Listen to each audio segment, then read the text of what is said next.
Assalaamu calaykum kusoo dhawaada qisadan ku cimri qaadashada mudan oo dhexmartay hooyo iyo wiilkeeda. Hooyada waxay ka shaqeysaa dhar dhaqid. Kadib markay dhaqato waxay u geysaa dadka ay u dhaqday. Dabadeedna waxay ka soo qaadaa dhar kale oo wasakhaysan.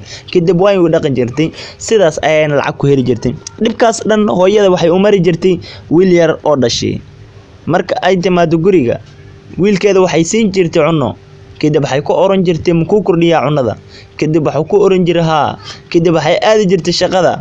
Laakiin hooyada waxay ahayd mid u soo noqotay wiilkeeda xilliga qadada. Waynu siin jirtay cunnada iyadoo waxba cunin. Sidaasna way ku faraxsaneed in iyadoo gaajaysan wiilkeeda uu dhergo. Markii uu weynaaday wiilka, hooyada ayaa weydiisay ma ku kordhiyaa cunnada. Maanta ilama qadaynaysa miyaa hooyo? Wiilka ayaa ku yiri maya. Waa uu ka tagay. Hooyadiis wuxuu ka jeclaaday in la soo ciyaaro asxaabtiisa. Ahmiyad muusan siinin inuu la joogo hooyadiisa. Iyada kaliya ayaa ugu soo tagay guriga. Sida oo kale waxuu noqday mid ka jecel hooyadii shaqada uu aado. Laakiin wiilka shaqada wuu ku caasiyay hooyadiis ayaa waxaa dhacday in mar walba ku qayliyo maamulihii oo canaanan jiray. Markii la gaaray maalinka ciida, hooyada waxay bilowday in qurxiso guriga.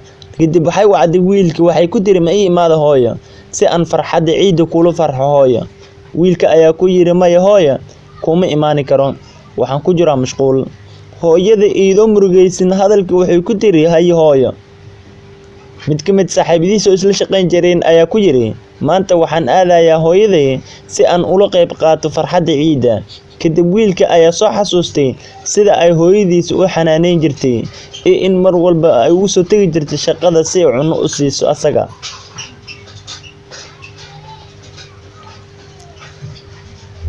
Kadib wuxuu aaday guriga. Hooyadiisna wuxuu u noqday wiil baari ah. Hooyada ayaa aad ugu farxday wiilkeeda. Haddaba qisadan waxay mudan tahay in lagu cimri qaado oo waalidkana baari loo noqdo. Xadiis lagu warinayay subhanahu Muhammad sallallahu alayhi wasallam oo ka wariyay Ibn Abbas wuxuu yiri al-jannatu tahta aqdamil ummahat. oo macnihiisu yahay jannada waxay ku jirtaa lugaha hooyooyinkiina hoostooda oo loola jeedo jannadoo dhan waxa ka xigtay intii aad muslim tahay in hooyada baari u sameeyso hooyada daryeel sida oo kale aabahana daryeel hadii aad jannadoon tahay fadlan la wadaag qisadan asxaabtaada si ay u cimri qaataan waalidkoodana ugu baari noqdaan sida oo kale adiga daawanaya qisadan like saar sida oo kale hadii aad jeceshahay qisooyinka channelka subscribe saara dambareelkana furo si aan muuqaalkiisa tameen ku soo gelino ugu soo gaaro waa aniga ahyaan keenan assalaamu calaykum waraxmatullaahi wabarakaatuh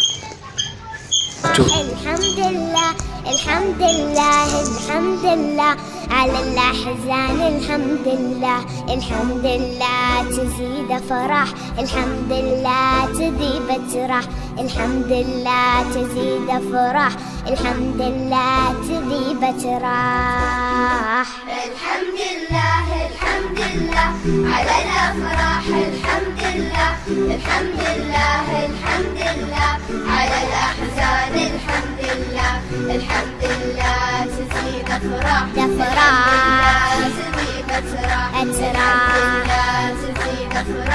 الحمد لله تزيد الحمد لله على الإسلام أكبر نعمة من الهادي الحمد لله أمن سلام تنعم فيها رب العالمين.